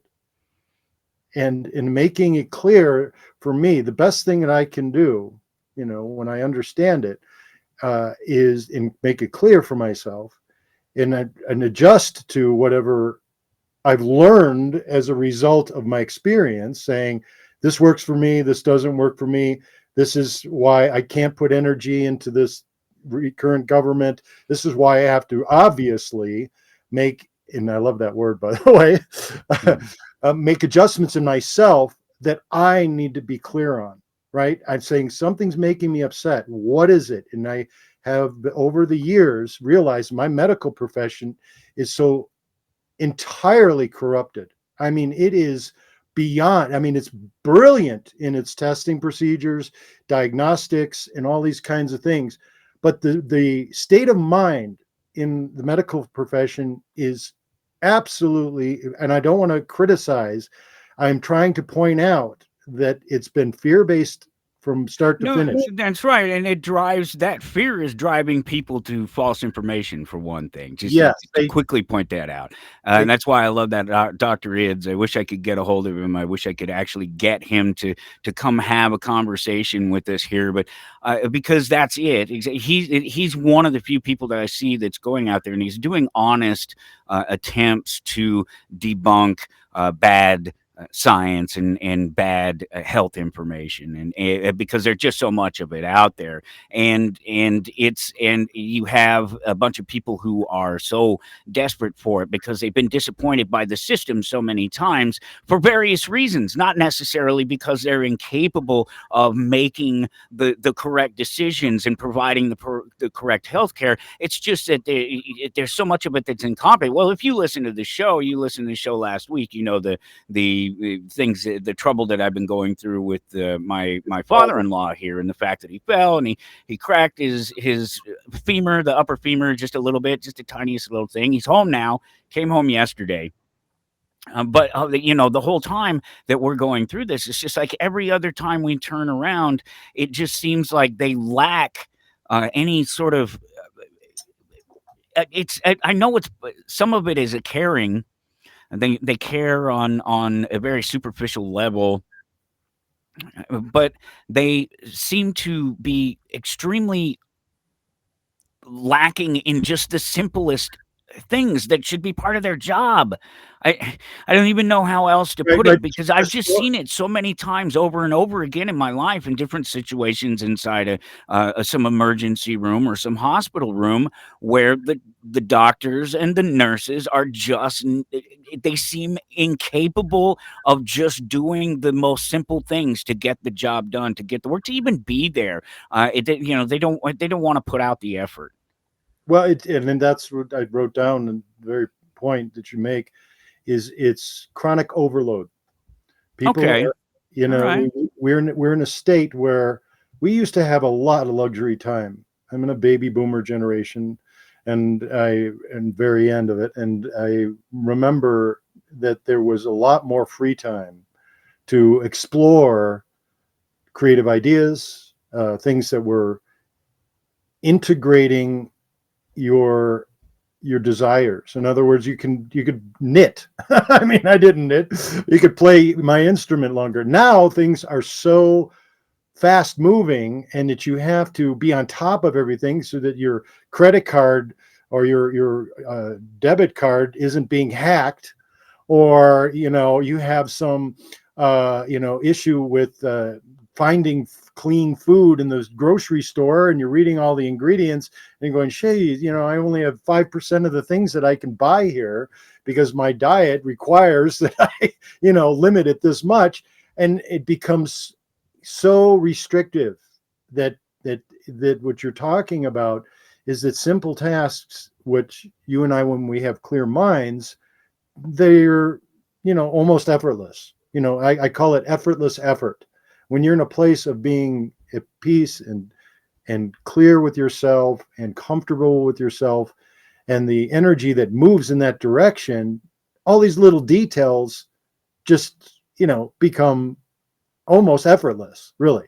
And so what you're talking about is somebody who's overextended, or has got so much pain, or they're not. I think that's fair, and it's kind of surprising that I didn't really just come to that conclusion myself, that once again, it's just too much. It's more than these people need to be tasked with. And it's the same across the board. We're talking about political, healthcare, education, whatever. It's too much. It's too big. You have too few people trying to do too many things at one time for too many other people, and they just can't keep up with it. And so now what's the answer? The government's got the answer. Of course. It's DOGE and AI. Oh boy, we're going to take all your pain and suffering away, all your decision making. You don't have to be participating in any of it. Don't even vote next year, whatever Trump said. But that whole game is about keeping you under control. Jagger said it, under my thumb. Under my thumb. All right. So what we're going to do is I'm going to free you up. I want you to, like I said, ask me questions, but these are basic understandings that, and I'm going to bring up the 3 gauges or Geigers. Geiger, by the way, if anyone doesn't know, is measures radiation, Geiger counter. Okay. And in the book, it's mentioned as a Geiger counter. That's what Dr. Rosen was using as his original thought, because he thought, when you get next to radiation, it goes beep, beep, beep, beep, beep, but when you're away from it, it doesn't, activate. So when you move towards something, you get that beep, beep, beep, right? You get that feels good, move towards it. If it doesn't, move away. And and when you mention this about your father-in-law and how, he has that old school mindset about Rexall drugstore and about, okay, so actually let me fix that real quick. Okay, so he's from that era to where that's actually a thing. But the what we found was he had taken he'd gotten a new delivery of oxygen hose, and he had replaced the one that he had. And when he took the old one out and put the new one in, he has it kind of wrapped around so it doesn't pull out of the machine that puts the oxygen out there. And so he's got it sort of wrapped around like the foot of the bed, and just to kind of catch it if he pulls on it too hard. And he actually had taken it and wrapped it around multiple times and then taped it over with black electrical tape and cut off his oxygen line. And he'd been walking around for about 2 days with only about half of his oxygen, because he would sleep at night. The CPAP was fine, everything was working there, and so he'd get all of his oxygen and everything at night. But as he woke up and as the day went further and further on, he was starting to crash. And so that was one of the signs. That was one of the first signs. It was just a couple hours later that we figured out there's something else wrong with him, because we started talking to him some more. We figured out, there's something else going on here. He's obviously not thinking clearly. Oxygen. He's not getting enough oxygen to the brain. I went right to the hose. I said, oh, look, here we go. Yep, this is it right here. He hasn't had oxygen. So to be fair, that particular reference was lack of oxygen to the brain. Right. Well, then, if I may use that as an analogy to expand on, please. We're constantly being suffocated in our terms of range of motion. That goes with medical. That goes with our food. That goes with our ability to travel. This is range of motion is very important for us to be able to open to healing, because when you get to this place where you're so exhausted, you can't expand. When you're in an artistic place and you're in an expansive place, you're not in that constant stress. Stress may trigger something that makes you realize you need to change, right? Something that is not working for you, or that you have to, if it's something that's survival related, like this oxygen, for example, okay, suffocating, right? You don't have what your body needs to survive, the oxygen. Well, I say psychologically, we have so much out there, been able to discern what is working and what isn't working. The distractions are so excessive that our energy goes in places, a lot of times Facebook and TikTok people and things like that, they're overusing it like a drug. It's an addictive issue, and it becomes where they'll defend it because they have to have that distraction in their life that makes it so that they don't go into what is bothering them. And most of the time when we're as your caregiver in your case, or doctor in my case, when I'm offering something to somebody new, I have to be able to adjust my vocabulary to the way they see themselves. Okay? If I'm a one-on-one, for example.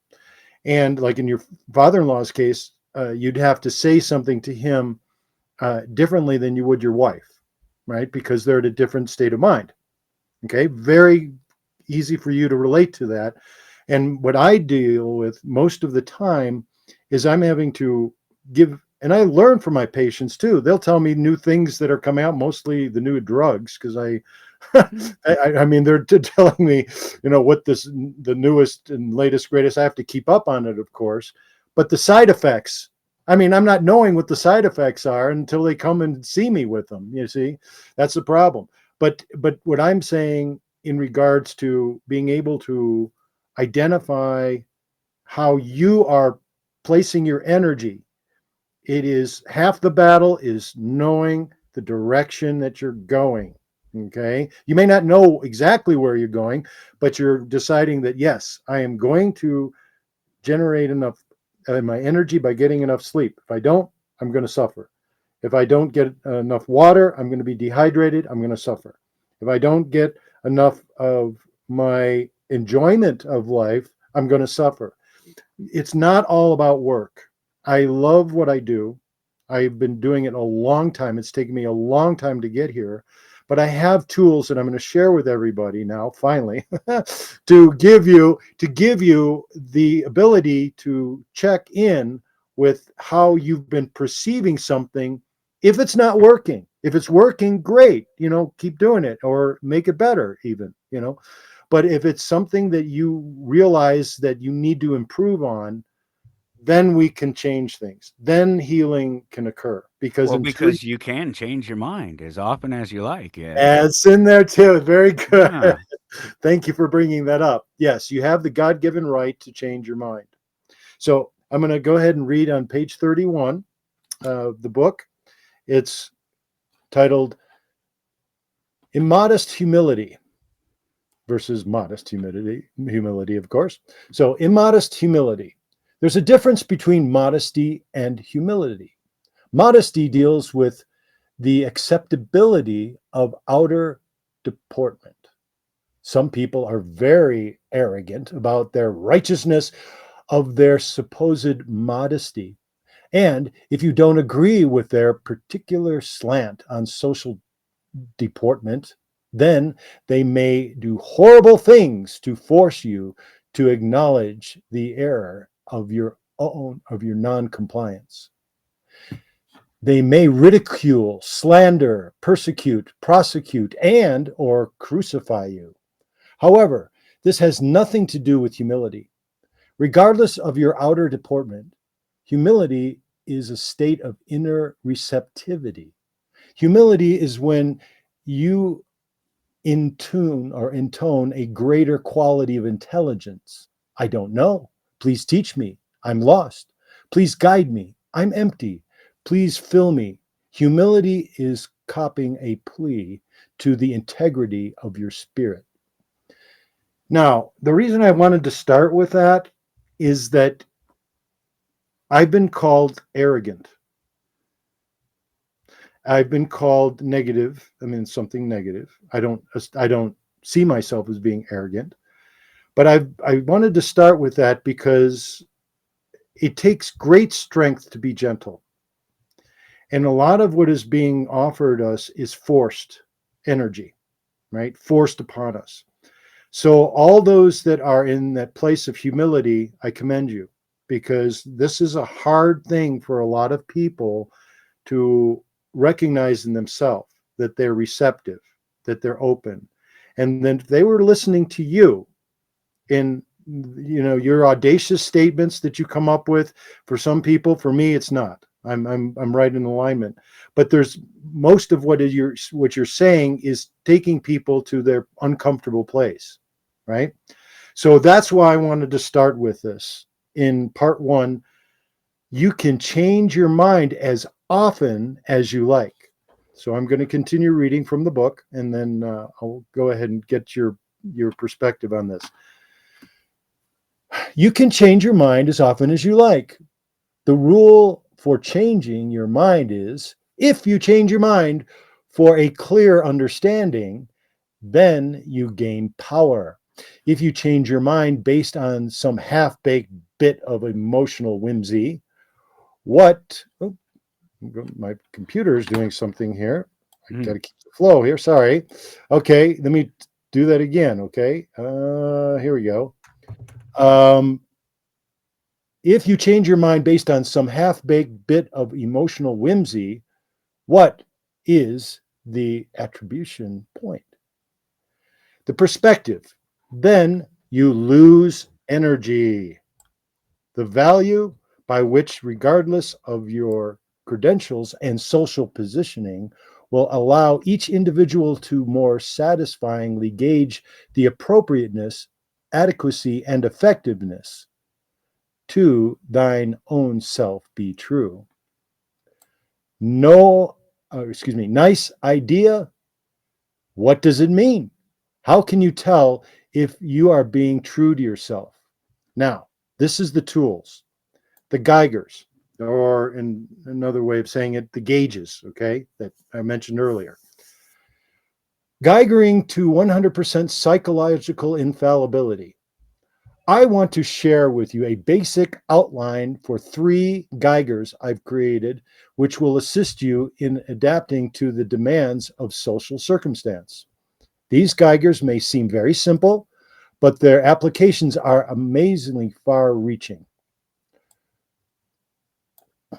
of their interactions. These Geigers are 100% psychologically foolproof. There's no person living in this world who can find even one exception to these Geigers. If accurately applied, they will work every time, no exceptions. I'm saying they're pretty reliable. I'm saying they're infallible. If you find or can even imagine an actual exception, then I'm wrong. Challenge them for yourself, because if they do work that well, then once you assimilate them into your own psycho-emotional vocabulary, they'll prove to be infallible tools of consciousness, which should save you from a lot of unnecessary suffering and wasting vitality. Okay, the first Geiger, then, if it feels good to you and you want it, whatever it is that you're dealing with, then move towards it. But the moment it stops feeling good or you stop wanting it, I don't care if it's Shangri-La, Utopia, Nirvana, or in multiple orgasms 5 minutes ago, that's fine, but now it's past. Whatever it might have been, if it's no longer feeling good or feels good to you, or you no longer want it, then you stop emotionally reacting until you understand exactly what has accounted for the change. When you understand what has accounted for the change, reevaluate your relation to it. Should you continue in the same manner, or should you rearrange elements or priorities, introduce new factors, delete old factors, wait for inspiration, or forget the whole thing? If you can't figure out why and how it's changed for you, but you persist in emotionally pushing ahead anyway, you will start to slur your psyche in the emotional distortion of fear, doubt, confusion, anxiety. Now, I've talked about this before, but how often do people use it? If it feels good, move towards it. I know that sounds very simple, but that is infallible. We are gonna do the opposite, right? Yeah. A lot of times, if it feels good, they're wary of it.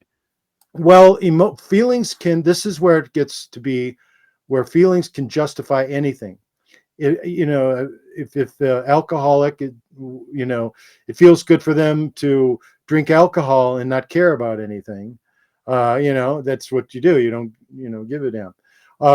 But the body is programmed by its surroundings, and what you have is the opportunity to say, well, it feels good, so I'm going to do it, right? Well, it feels good to eat junk food for a lot of people, but that's why I have to put this caveat in there. Yeah, well, yeah, that's one of the very clear things about the difference between feeling good and feeling good. Yeah, there you go. That's why I have to put the second Geiger in here. Yeah. Okay, so I'll go into it now. The second Geiger. When you really understand how something works, like your body, right? Drinking too much soda isn't a good thing. Okay, for example, whether it's a machine, a puzzle, a system, a technique, or workings of your own mind, when you really understand how something works, then you have control over it. It's clear, simple, direct. and it works every time, no exceptions. You can pick it up, put it down, rearrange it, leave it alone. The choice is yours to control. When you don't understand how something works, no matter what you think or feel, no matter who you can talk, no matter who you can talk out talk, con, seduce, bully, sell, maneuver, manipulate. When you don't understand, you're controlled by your ignorance. And if you insist that what you think or feel is true, you will start to experience inner distortion in the form of fear, doubt, confusion, anxiety. The reason we get into trouble is not just because we don't understand. After all, life is a learning process. The reason we get into trouble is because we believe we have an understanding before we do. We fake it, we fudge it, we come up with a point of view, then we become dull, coarse, gross, armored, and insensitive to the process of defending our position because we don't want to look at anything that might make us wrong. The easiest way to get out of this trap is when you're not understanding, that is, when you are experiencing any degree of fear, doubt, confusion, anxiety. You must realize for yourself, there is something here I don't understand. If you don't understand, then, move this down, you don't understand. You may have more facts and figures amounting to a better opinion than anyone else in the world. You may have, circumstances may require that you follow through with that opinion, but you'll never get into psycho-emotional difficulty when you start defending an opinion you'll only get into psycho-emotional difficulty when you start defending an opinion as though it were an understanding. If this is not the answer, or at least not all of it, then what's missing? You come off your defensively aggressive pedestal. You become open, sensitive, receptive. You pay attention. As in that state of open, receptive attentiveness, you are in the best position to see what is actually going on, to gain the understanding that you need to afford you the control you've been seeking. I'm going to read that again. To gain the understanding that you need to afford you control what you've been seeking. Okay. So in other words, you have what you need by stopping yourself getting involved with your defensive posturing. You're defending yourself. Now, how often, Michael, are you in a place where you feel like you're needing to provide? You're in a store, you're dealing with people that have questions. You're there as a resource. You're giving them new information and so forth. But when someone comes at you and they say something that you absolutely know to be true, and they're telling you that, they're giving you a perspective, usually your reaction is not, I would suspect, one that would be a fighting posture. It would be one where you would want to redirect how that energy is, where they're misunderstanding something, right? Or they're not clear on something. So if you're in a challenging position, right? Let's say that someone walks into your store and argues about the price of something, right? Does that ever happen to you? All the time. It's a collectibles store. It's a prices collectibles change by the minute. Yeah, quite literally sometimes. Yeah. Yeah. So price point is important.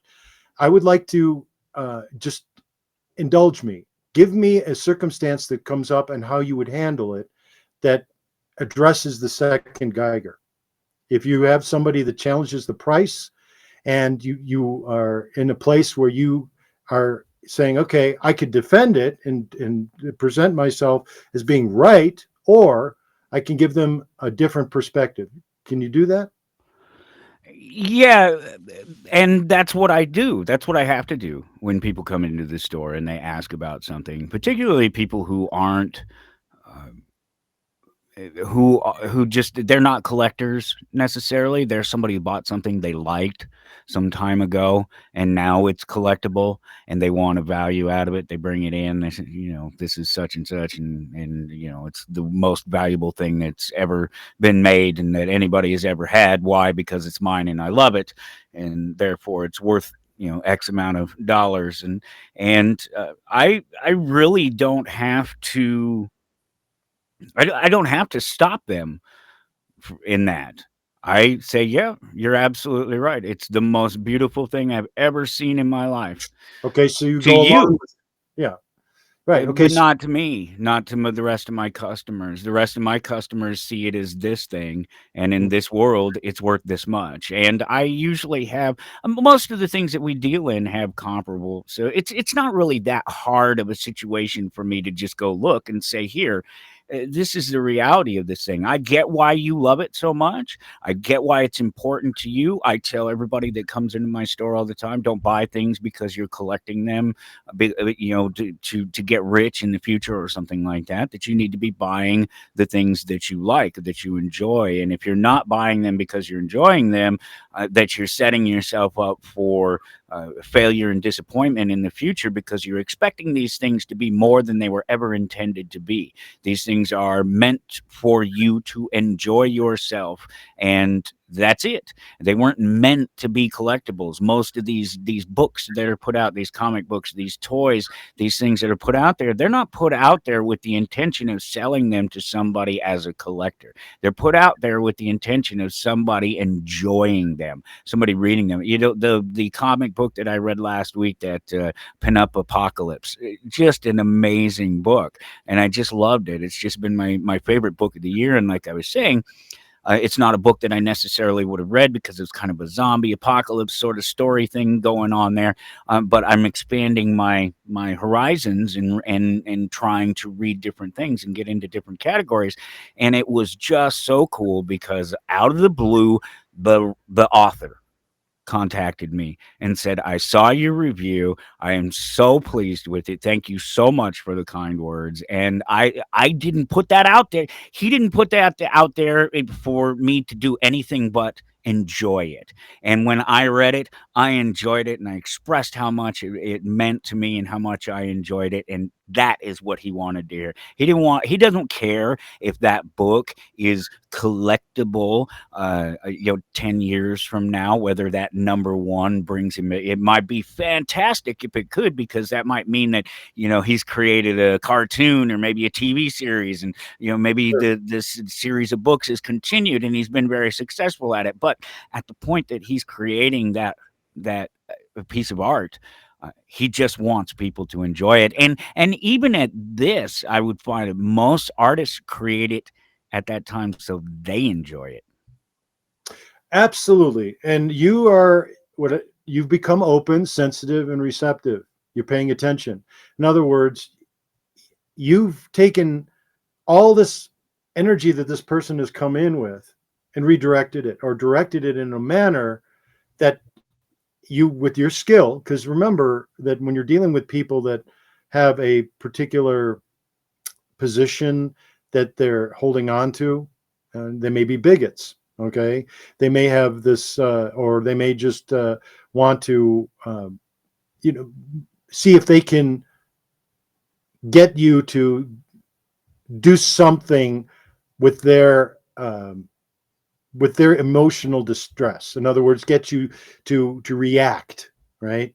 And what you did in that circumstance, in this case where the author found that you were impressed not only by his writing, but you found some ways of perceiving it that he enjoyed, and another person got it, right? And that's really validating. It's beautiful. My work, I get that kind of thing with my book Acutone. I bet. Yeah. We never talk about that. One of these days we ought to talk about that. Well, thank you. But it's funny because my book was written for Oriental medical practitioners and doctors of Oriental medicine, acupuncturists and so forth, and body workers in the Oriental medical field. But I got calls from people that were in different sciences, in physics, there were musicians that called me, that when I first came out with the book, and they were starting to see connections that were putting them in empowerment of order. Okay. And what we're talking about is very often we're dealing with heart patients that have lost their ability to control their heart. It's heart disease, right? And their heart in Chinese medicine controls all the organs, controls kidneys, controls the liver, controls the bowels. The heart it controls each one. So it's the emotion that's the most associated with the heart is joy. And when you have a lack of joy, like a child running around playing with their friends, outside in the sprinklers or whatever, and, there's joy there, that's the heart, right? And when I'm looking at the lack of where people are coming from these days, they're almost always, almost 100%, really, they're almost always locked in their head. They're not coming from their heart. You just did something that you used your heart because you were empathetic with this person that came to you and said, I want this out of it, and this is what it means to me, and I have this expectation. But you're constantly in that place where you were being open, sensitive, receptive, and paying attention. Now, I bet that a lot of the respect that you get from people, like with this person who called you and saw that you appreciated their art, I will be willing to bet that you are a satisfied man in your field, that you find yourself in a position where you're happy, you're not seeking other employment, but blessed are those that find work that they enjoy, So that means that a lot of times you probably experimented and find things, most of the time, you're finding yourself doing things you really didn't want to do. But you even mentioned that on some shows, that you were, doing jobs that you really didn't want to do. But for people in that kind of situation, I would say just know what you're doing there and why. You're moving towards something better, right? And that you're putting up with it for the period of time that you are, just long enough for you to get out of a situation that it isn't serving you. Okay, that's very healthy because you know what your limitations are, right? You've been able to see what your circumstances are, been able to determine what's available to you, and make changes accordingly. That's healthy. Okay, so I knew that you would give me a successful situation because that's part of your nature, is that you don't want to confront people in a way that shows that you're defending yourself. You're in a place where you're open. So that takes me to the third Geiger. Okay, you've attained a certain knowledge and a certain skill. Now, it's called make the best you have ever known the least you will accept. Okay, make your ceilings your floors, and new ceilings will open up unto you eternally. Make the best you have ever known the least that you will accept, and do not confuse the state of mind obtained with the person, place, thing, or situation that seems to be coincidentally facilitating your access. You've known moments when your mind is extremely alert to almost computer-like sharpness. You've had moments when your body is extremely vital. You've known moments when you're almost irresistibly dripping with sexual magnetism. You've known moments when you're so inwardly centered and calm that nothing can adversely disturb you. Use these attainments of peak functioning as an inner feedback system for gauging your decisions, so that whatever you are doing will allow you to at least maintain these high states of mental physical acuity. every time you open to an even more expansively functional state, that in turn will become a new bottom line for the least you'll accept. Now, I'm going to go, if I could have you just help me pause for just a moment and comment to that, and I will be right back. I just have to turn off an alarm, and I had no idea. I'm going to jump back and talk to something. You go ahead and grab that. I just wanted to do, there's one thing in here that was mentioned earlier that it's a thing that I can't stand, and it's that faking it, that fake it till you make it ideology. There was just a mention of it up there. It was after all, life is a learning process. The reason we get into trouble is because we believe we have an understanding before we do. We fake it, we fudge it, we come up with a point of view, then we become dull, coarse, gross, armored, and insensitive to the process of defending our position because we don't want to look at anything that might make us wrong. And I've always thought that was just a terrible, terrible ideology of faking it until you make it. No, you don't fake it. You do it. You do the work. You put in the effort. You make it happen. You're not faking. You're never faking it. If you're faking it, then you're faking it. You're not doing the work. You're not putting it in. You're not getting better. You're not learning it. You're not understanding. Yeah.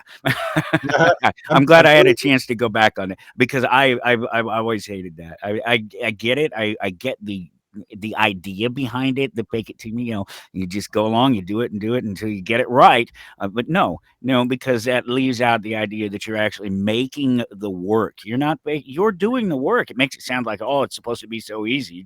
You fake it off and slough it off and do the least that you have to do, and eventually it's going to happen. No, it's literally the opposite of that. You must put in the effort, especially in that situation where you're not accomplishing it. That's the last time that you want to fake it. And you sure don't want to be doing that if you're coming from a teacher's perspective. You don't want your students to be, what's the line?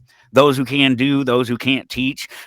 You don't want them to come at you with that line. You want them to know that you're a teacher because you're a teacher and you do understand these things. And it's more important to you that you put these things forward to somebody else that they can understand. And it's not that you're not incapable of doing the work.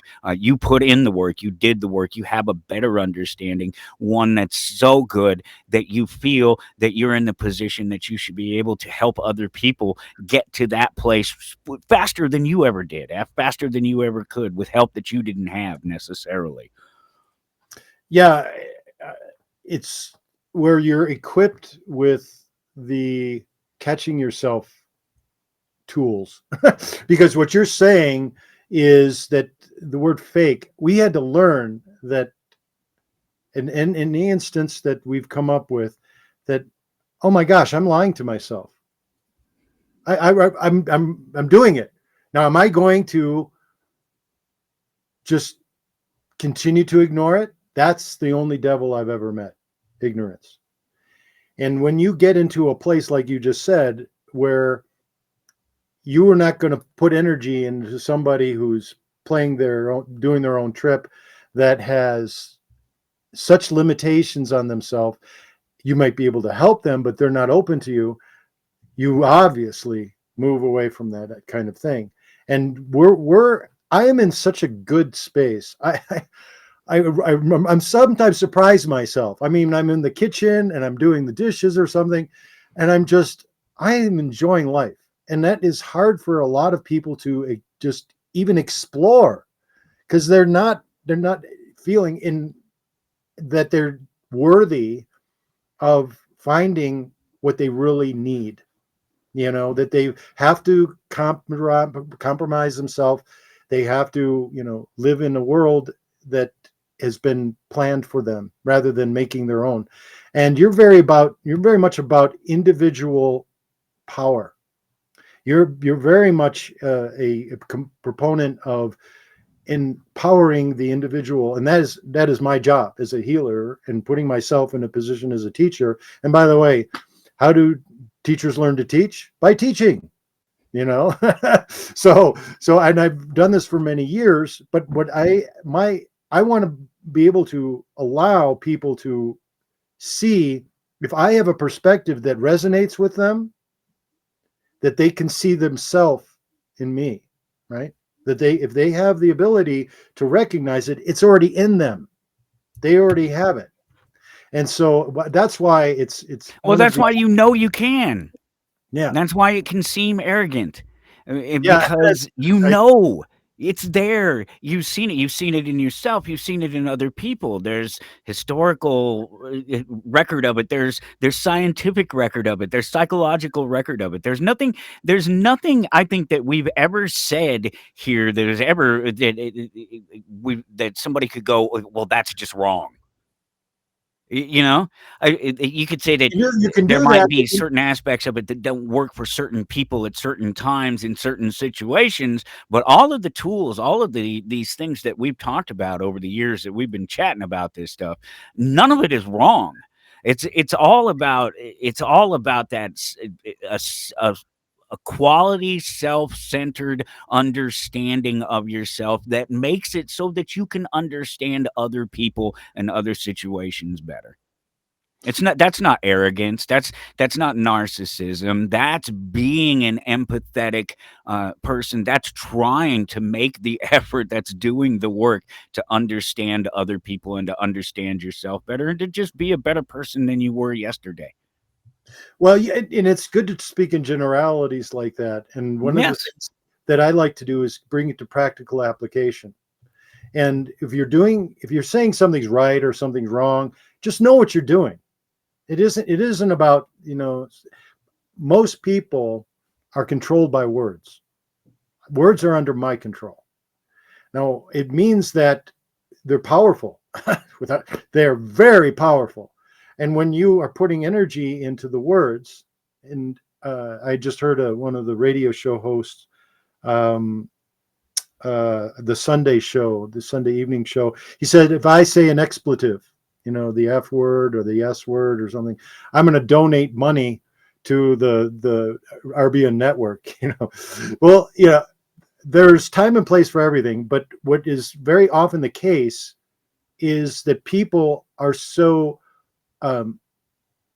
oftentimes imprisoned by the words that they are not able to get full expression, right? Mm-hmm. Very much so. Yeah. They can't really speak what their mind is because the words lock them in, and that's being stuck in the intellect, and that'll be coming later when I get into we'll get there. We got about 3 minutes to wrap this one up. Let me finish the first Geiger.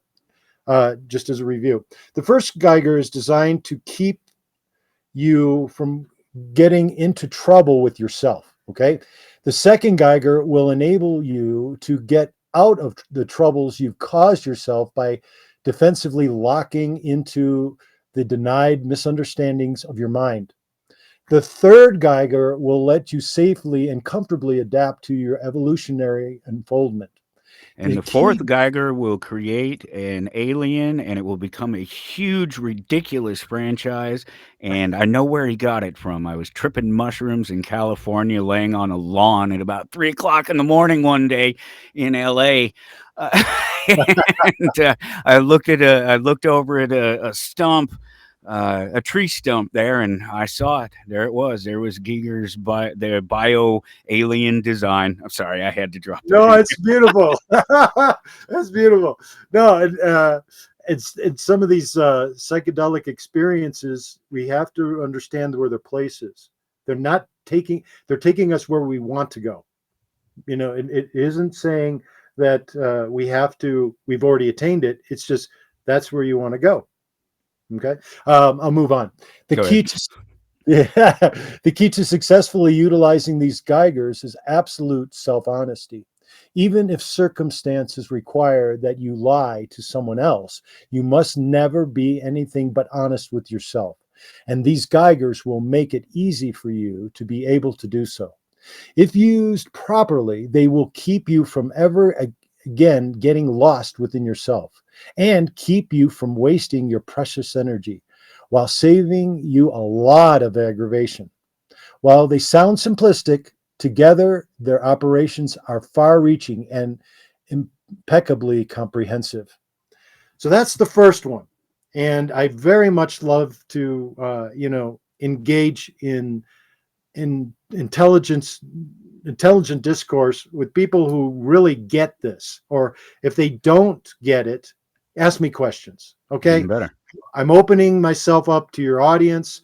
If you have them come, get a hold of you by email and have questions, that's great. I'll answer them in the next month. And we'll be talking about being a student of life in our second. I'm looking forward to that. For sure. Yeah, because I believe it's me. I'm a student of life. I'm a student of myself and my own mind. That's right. And I don't hear anybody else talking like this, Michael. Do you? Not really. No. There's a few out there, but you got to dig deep. Well, there's nobody really having our conversation. Nobody can. It's our conversation. It's ours. But what I'm wanting to do is draw those practitioners, those people that really want to know, into a world that I've been able to, over all these years, I've been able to make a successful life of myself. In other words, is a success, attaining the material gain, or is it your state of mind? Well, I've never been. Let's just say that I've been broke, but never, poor. Yeah, right. No, absolutely. I think that's a great spot to leave it at too. Thank you so much, Dr. Lloyd. Always great talking to you. Take care. All right. Let's see. Stoppy.